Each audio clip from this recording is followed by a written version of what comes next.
Okay, now I'm going to take you through inhibitors. It can seem really confusing, mostly due to whatever jerk decided it was a good idea to have one be competitive, one be non-competitive, and one be uncompetitive, because those all sound so very different, right? So competitive, non-competitive, and uncompetitive.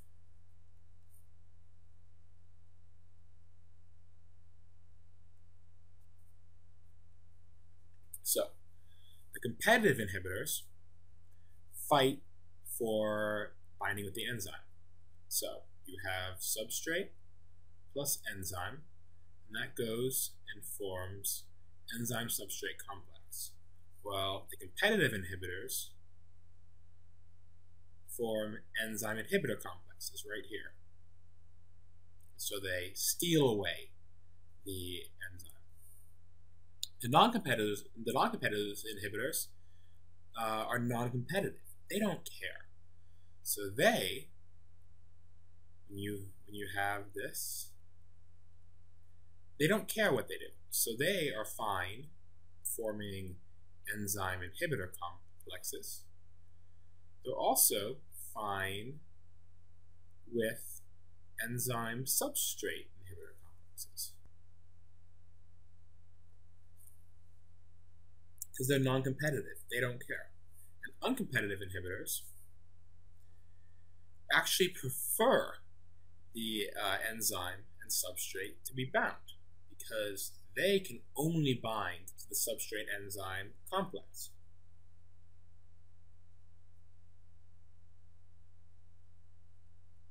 Okay?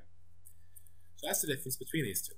Now competitive, because the substrate is unable to bind, this means that it can bind either in the direct sites. You can have the substrate, you have the substrate normally here, but instead you can have the inhibitor bind here. You also could have the inhibitor bind somewhere else, and that makes it so that the substrate can't bind. The non-competitive and uncompetitive, because they have to allow substrate binding, they have to bind at the other sites, which is called an allosteric site. So that's right here. So let's show you what happens with the actual math. So competitive inhibitors. As I said, that they bind only the enzyme complex. This means that they only affect the Km, because the Vmax is the same. So if you get enough of this, you can force all of this to be in the enzyme substrate complex. And so, as it's all in this form, this form's maximum is the Vmax. So Vmax equals constant. But Km goes down. So in the Lineweaver-Burke chart, which is what you normally use for these things, you see this. This is 1 over Vmax. And so Vmax is constant, so it has to go through the same intercept point, but the slope changes.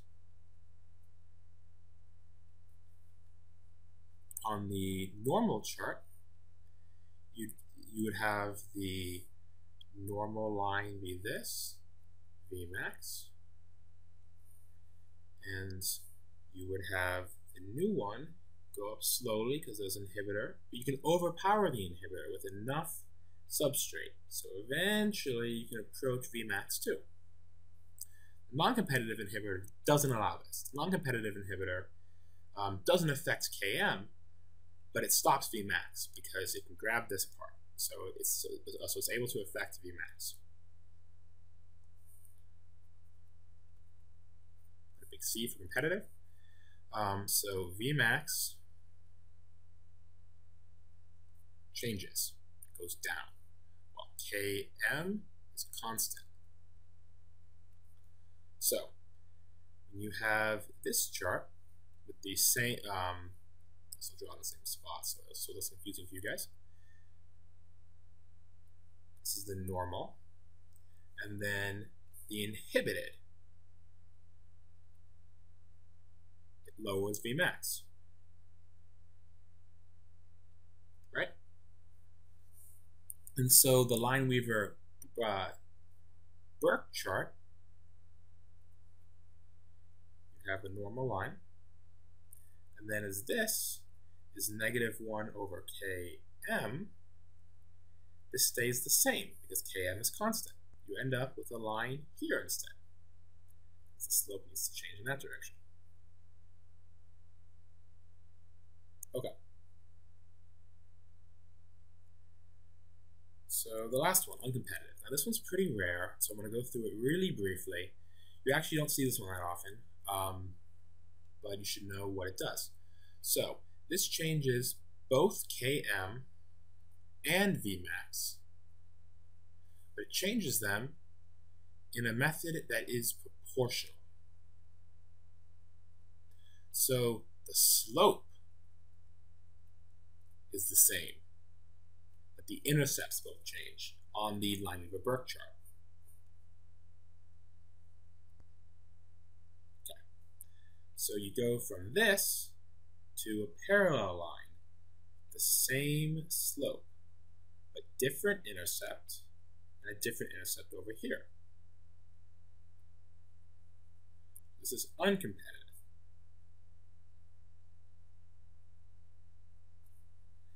If you were to see this on a test, they'd probably show you one of these charts because you can tell what's happening by whether Km is the same, or 1/Km is the same, whether 1/Vmax is the same, whether the slope's the same. So let's now describe, in terms of an analogy, what's happening here. So for the competitive inhibitors, I'm at the store with my shopping cart.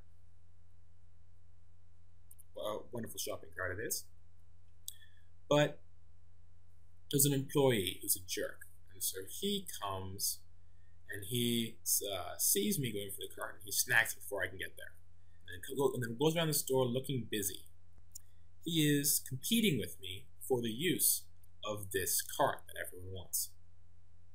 But there's a lot of people here. We can snag the carts before he can get to it, so we can overpower his ability to prevent us from shopping. So this is competitive. Now for non-competitive, I'm walking around the store with my shopping cart, or without my shopping cart before it gets here. My girlfriend calls me. Now, I want to go and buy things, but it'd be rude to go and start talking to the cashier when I'm chatting with my girlfriend on the phone. So I'm not able to do this. I can't form the product. She doesn't care whether I'm shopping or not shopping, but because I'm chatting with her, I'm not able to go and buy the things. Now, uncompetitive, it's a lot harder to think about because you're changing both things the same amount. Now, this last case, I'm going to do quickly. I'm at the store again. This time I'm with my little kid brother, who loves shopping carts and loves running around and like sliding on them on the little back thing in the back. And so he causes trouble just when I am using the cart. This slows down both my ability to go forward to the product, which is buying things. It also slows down my ability to use the cart in general, so it drops Vmax.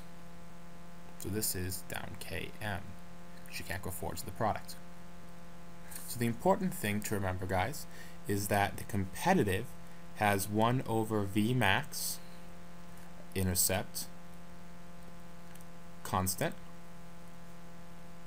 and non-competitive has -1/Km x intercept constant, and that the uncompetitive has the slope, which is Km/Vmax constant.